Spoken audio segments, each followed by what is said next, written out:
Hello friend, नमस्कार। पल अपने यूट्यूब चैनल बहुत प्यारा बहुत मज़ेदार कजरी गीत आप लोग के बीच में जा रहा है। मेरे कजरी गीत कैसे लगेगा कमेंट बताना। जो मेरे से भूल हो रहा आप लोग क्षमा करना, मेरे चैनल के सपोर्ट करना। आप लोग के बीच में रोज़ रोज़ गाना मेरा नहीं जा रहा है। मैं इस समय धान के रोपनी में बहुत जोर मेरा चल रहा है, धान की रोपनी, इसलिए वीडियो बराबर से नहीं बन पा रहा है। अब धान की रोपनी हो जा रहा है तो आप लोग के बीच में रोज़ रोज़ के गाना जाएगा। आप लोग कैसे हो कमेंट में बताना। मेरा गाना कैसा लगे शेयर करना। मैं सबसे प्रणाम कर रही हूँ। जो मेरे से भूल हो रहा मैं सबसे क्षमा मांग रही हूँ।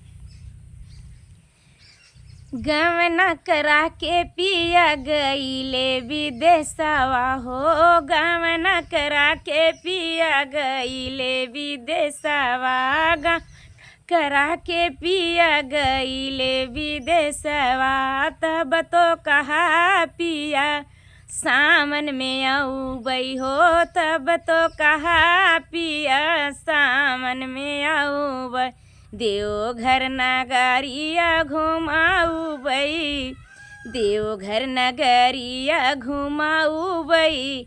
हरी हरी चूड़ी रानी हम ही किनाईबई, हरी हरी चूड़ी रानी हम ही किनाईबई। माथे के बिदिया किनाईबई, हरी हरी चूड़ी रानी हम ही किनाईबई। सावन में आऊबई देवघर घुमाईबई हो, सावन में आऊबई देवघर घुमाईबई। हरी हरी चूड़ी किनाईबई, हरी हरी चूड़ी किनाईबई। आसरा लगा के पिया नाही तू ही आया, आसरा धरा के पिया नाही तू ही आया, आसरा धरा के पिया नाही तू ही आया।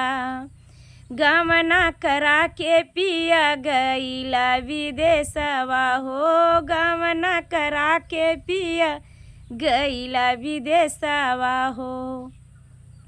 गमना करा के पिया गईला विदेशवा, गमना करा के पिया गईला विदेशवा।